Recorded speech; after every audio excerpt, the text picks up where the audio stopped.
نحمدہ و نصلی علی رسول الکریم اما بعد فاعوذ باللہ من الشیطان الرجیم بسم اللہ الرحمن الرحیم فلا اقسم بالشفق، اب میں قسم کھاتا ہوں شفق کی، واللیل وما وسق، اور رات کی اور ان چیزوں کی جن کو وہ سمیٹ لے، والقمر اذا اتسق، اور چاند کی جب وہ مکمل ہو جائے کامل ہو جائے، لترکبن طبقا عن طبق، کہ تم سب لوگ ضرور ایک حالت سے دوسری حالت کی طرف چڑھتے چلے جاؤ گے، فما لہم لا یؤمنون، پھر ان لوگوں کو کیا ہوا ہے کہ وہ ایمان نہیں لاتے، وَإِذَا قُرِئَ عَلَيْهِمُ الْقُرْآنُ لَا يَسْجُدُونَ، اور جب ان کے سامنے قرآن پڑھا جاتا ہے تو سجدہ نہیں کرتے۔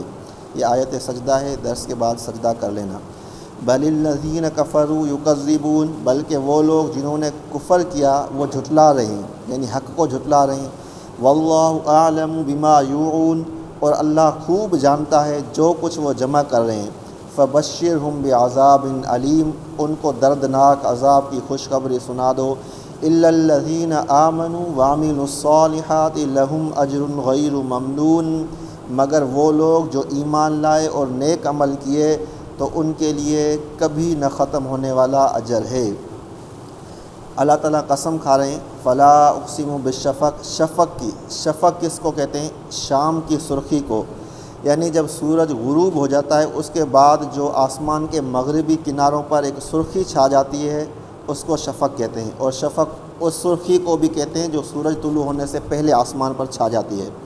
تو سورج طلوع ہونے سے پہلے کی سرخی ہو یا بعد کی ہو اس کو شفق کہتے ہیں، اور اللہ اس کی قسم کھا رہے ہیں۔ پھر اللہ نے قسم کھائی ہے رات کی، واللیل وما وسق، رات کی اور ان چیزوں کی جن کو چھپا لے، یعنی جب رات چھا جاتی ہے تو ساری دنیا کو چھپا لیتی ہے، بہت ساری چیزیں اس میں چھپ جاتی ہیں، اس کے اندر آ جاتی ہیں، اپنے اندر سمیٹ لیتی ہے۔ والقمر اذا اتسق، اور چاند کی جب وہ مکمل ہو جائے، یعنی چاند چھوٹا ہوتا ہے بڑھتے بڑھتے 14ویں کا چاند ایک مکمل چاند ہو جاتا ہے۔ لترکبن طبقا عن طبق، تم سب لوگ ضرور ایک منزل سے دوسری منزل، ایک حالت سے دوسری حالت کی طرف چڑھتے چلے جاؤ گے۔ اب اللہ تعالیٰ نے قسمیں اٹھائیں، 4 قسمیں، اس کے بعد یہ کہا ہے کہ تم لوگ ایک حالت میں نہیں رہو گے۔ اب جس طرح دیکھو سورج دن ختم ہوا، یہ سرخی جو شام کی سرخی ہوتی ہے وہ کیا پیغام دیتی ہے کہ آج کا دن چلا گیا، پھر رات آ جاتی ہے، پھر رات چھا جاتی ہے، پھر اب چاند آ گیا، پھر چاند کی بھی مختلف منزلیں ہوتی ہیں، پھر گھٹتا ہے، پھر بڑھتا بڑھتا بڑھتا وہ 14ویں کا چاند بن جاتا ہے۔ تو اسی طرح تمہاری زندگی ہے، تم ایک دن بچے تھے، پھر دودھ پیتے بچے تھے، ماں کی گود میں تھے، دودھ پیتے بچے تھے، پھر تھوڑے بڑے ہوئے، پھر بچپن کے کھیل تھے، وہ اب کھیل کہاں گئے؟ ختم ہو گئے۔ اسکول کی زندگی تھی، وہ اسکول گئے، پھر جوانی کی پہلی سیڑھی پہ قدم رکھا، پھر جوانی آئی، پھر کسی کی شادی ہوئی، پھر جوانی ڈھلنا شروع ہوئی، پھر بڑھاپا آیا، ایک دن موت آئے گا، موت کے بعد قبر کی زندگی ہے برزخ کی، پھر وہ بھی ختم ہوگی، پھر حساب کتاب قیامت کا دن آئے گا، پھر وہ بھی ختم ہوگا، پھر جنت یا جہنم ہے۔ مسلمانوں کے لیے جنت ہمیشہ، کافروں کے لیے دوزخ ہمیشہ۔ پھر اس جنت جہنم میں بھی طبقے ہیں، جنت بھی ہر کسی کی برابر نہیں، کسی کو زیادہ اونچی ملے گی، کسی کو تھوڑی کم ملے گی، پھر جہنم میں بھی کسی کو عذاب کم ہوگا، کسی کو زیادہ ہوگا۔ تو انسان غافل نہ رہے کہ جہاں پر ہے وہ ہمیشہ اسی حالت میں نہیں رہے گا، ایک حالت میں دوسری حالت کی طرف جا رہا ہے، درجہ بدرجہ دوسری حالت کی طرف جا رہا ہے۔ تو انسان کو چاہیے کہ جو ہے اپنے آپ کو دنیا کی دوڑ کے بجائے آخرت کی دوڑ میں لگائے۔ اب اللہ کہتا ہے جب اتنی چیزیں، اتنی کائنات میں قدرت کی نشانیاں ہیں، فما لہم لا یؤمنون، پھر بھی یہ لوگ ایمان نہیں لاتے، یعنی یہ زندگی جا رہی ہے، یہ ہمیشہ کے لیے نہیں ہے جو بھی حالت ان کی ہے۔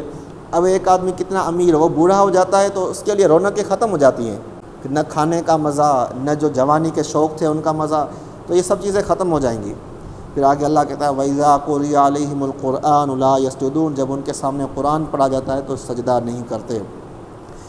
یہ تو آیت سجدہ ہے، سجدہ کرنا ہے۔ ویسے یہ ہے کہ یعنی قرآن پڑھنا ہے، اس کی اطاعت کرنی ہے، ماننا ہے۔ بَلِ الَّذِينَ كَفَرُوا يُكَذِّبُونَ، بلکہ یہ لوگ جو کافر ہیں یہ جھٹلا رہے ہیں حق کو۔ وَاللَّهُ أَعْلَمُ بِمَا يُوعُونَ، اللہ خوب جانتا ہے اس کو جو یہ جمع کر رہے ہیں۔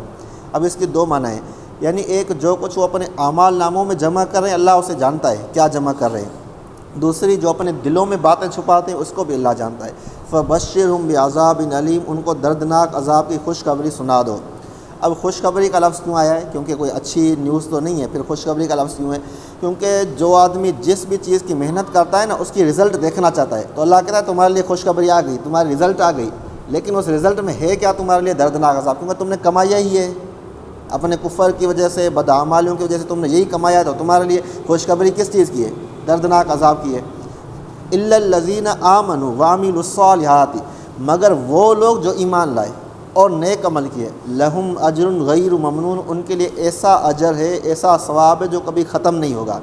اس دنیا میں آپ نے ایک مہینہ کام کیا، نوکری کی، سیلری ملی، پیسے ملے، وہ پیسے آپ خرچ کریں گے ختم ہو جائیں گے، چیزیں لیں گے ختم ہو جائیں گی، لیکن جو آپ کو ان نمازوں پہ، نیک اعمال پہ اور ایمان کی وجہ سے جو آپ کو اجر ملا، اس کی وجہ سے جو جنت میں چیزیں ملیں گی، ان کا سرور، لذت کبھی ختم نہیں ہوں گے۔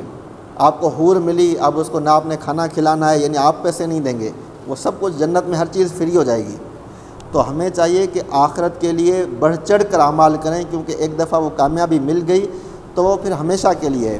تو دنیا کی جو چیزیں ہیں اس کو بار بار محنت کرنی پڑتی ہے، اس لیے کہا گیا بل تؤثرون الحیات الدنیا والآخرۃ خیر وابقیٰ، تم لوگ تو دنیا کی زندگی کو مقدم رکھتے ہو، حالانکہ جو آخرت کی زندگی ہے، آخرت ہے، وہ کہیں بہتر ہے اور پائیدار ہے، یعنی اس کا جو ثواب ہے، اس کی جو نعمتیں وہ کبھی ختم نہیں ہوں گی۔